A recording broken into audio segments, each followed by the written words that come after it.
Hi guys, we're going to finish up our genomic DNA mini prep right now. Our cells just or not our cells, but rather our mini prep's just finished spinning for about 10 minutes. And you can see that we have these nice white pellets at the bottom that have all of our cell gunk that we don't want. It's all spun out. And then we're left with a nice clear liquid on top that has all of our genomic DNA in it. And we're going to be processing that stuff in order to get our genomic DNA. So we're going to move the samples over here. We're going to get a mini prep column. It's the same one that we use for plasmid DNA. So we already have one out. I'm just going to grab a second one right out of my bag. And we're going to want to label these. So we're going to use 3 and 4. So we can open them back up, and we'll be using the pouring technique here. So normally if it's kind of bad prep, there might be stuff up there, there might be junk floating around, and in that case you're going to want to pipette it. But since we have a nice clean pellet there, we can get away with just pouring this in. So we have sample 3 is going into column 3, and just fill it right up, and then cap it, and then that can get tossed, and then we're going to repeat the same thing with sample number 4.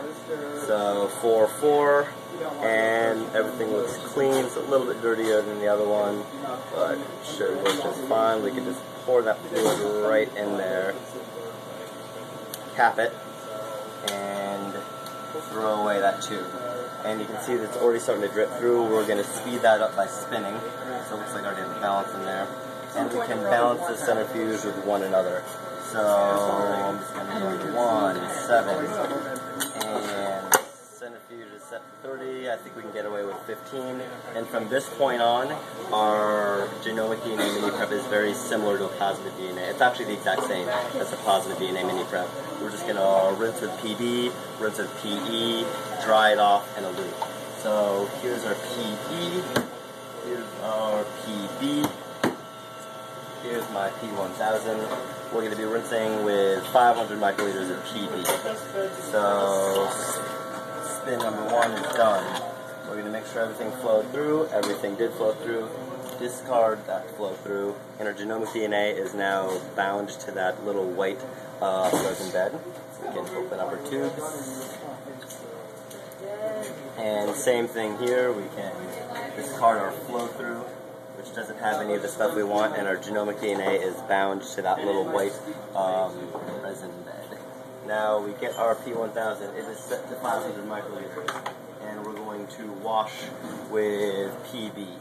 That's going to get rid of all of the polysaccharides and other cell structural gunk. So there's 500 microliters on sample 3, and 500 microliters on sample 4. And give it a nice 30-second spin.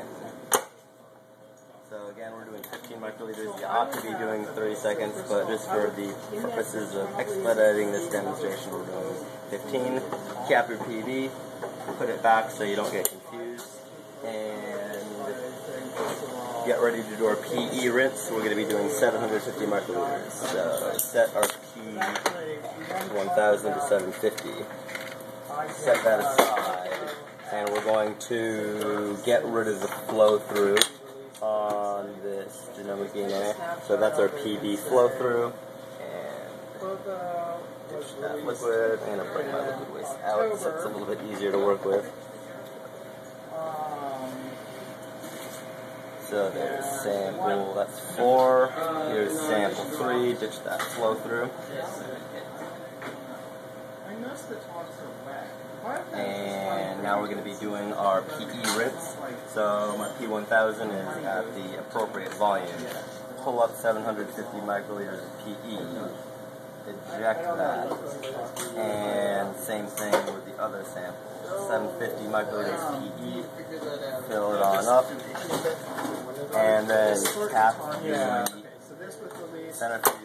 Hit start, eject it, screw this up, and pop it back in place. We're going to do a spin. Again, this should be 30 seconds. We're doing it 15 seconds. If you heard that snap, that was those caps. So those caps on that thing were kind of like this. They're just hanging down. That was just them settling, so don't worry too much about that. you hear more than a snap, that's when you should start worrying and maybe restart the centrifuge. So now we're just going to discard that flow through, and then we're going to do our dry step. So discarded the flow through in sample 3, discarding the flow through in sample 4, and now we're just going to spin this for 90 seconds, and that should make our columns very dry. It's going to get rid of any of those wash buffers. So while that's spinning, we're going to want to grab our tubes and label them. So we have samples number 3 and 4, and again they should be labeled much more descriptively than that. And these are ready to have their fluid eluted into them. So while we're doing our dry stuff, let's do a quick review. We started off with overnight culture, and we put in 2 mils of that overnight culture into a 2 mil Eppendorf tube. We then spun that down and pelleted it. We discarded all of the supernatant from that spinning down step, and we had just our pellets. We then put in 250 microliters of buffer P1, and we resuspended that using the vortex. P1 provides the buffering conditions for the rest of the genomic DNA mini-prep to work properly. So this is where the genomic DNA mini-prep branches from the plasmid DNA mini-prep. Instead of adding buffer P2, we added 2% SDS. We added 250 microliters of that. We slowly rocked it back and forth, and then we added it, or we put it on the 55-degree block for about 10 to 15 minutes, and we came back and we looked at it, and when it turned clear, we knew that we were done with our lysis step. So 250 microliters of 2% SDS. That's genomic DNA mini-prep. After it was done lysing and our stuff had cleared, we came back and we added 350 microliters of N3. And from this point on, it's the exact same as a mini-prep. It's a plasmid DNA mini-prep. So we add 350 microliters of our N3, slowly rock it back and forth, slowly then move into a more vigorous shake, into a full-on shake, and that kind of breaks up your white gunk. And then you spin it down for 10 minutes. That pellets all of your cell crud, all of the structural proteins, and then you're left with a nice white pellet at the bottom and some clear fluid on the top. That clear liquid has your genome in it, and then we add that clear genome to a mini-prep column that looks like this. And we flow that through. Our genome binds to that white membrane right there. We then discard the flow through, add in 500 microliters of PD, spin it down for 30 seconds, discard the flow through, add 750 microliters of PD, spin it down for 30 seconds, discard the flow through, and then dry it for 90 seconds. We just did that 90-second dry. You're going to be adding your columns with your genomic DNA into your collection tubes, which I've already labeled, so I should probably double check this. This is sample 3 into epi tube 3, and you always want to double check at this stage. It's very easy to put sample 4 into sample 3, you get a tube switch, and then you are out of business. And we're going to be eluting our DNA into 50 microliters of water. So we take our P200, pull up 50 microliters of water. We're going to be aiming at the center of that mini-prep column. And I touched it, so I'm going to be switching tips. And again, get it at the center of that column. And then the protocol tells you to let it sit for about 30 seconds. So it'll be sitting while I'm putting it into the centrifuge.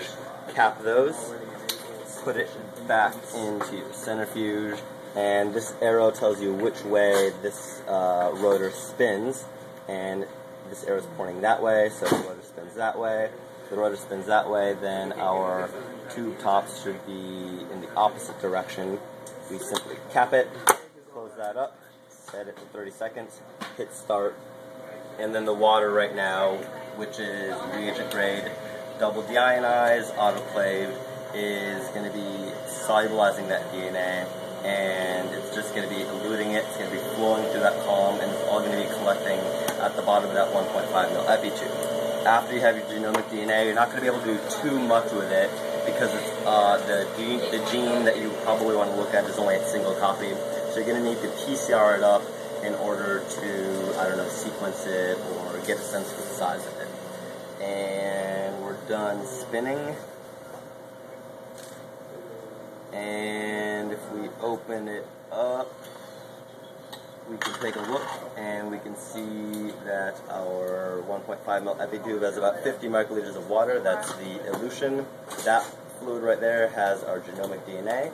Cap that, discard your column, and you can proceed to the next cloning step. That is how you do a genomic DNA miniprep.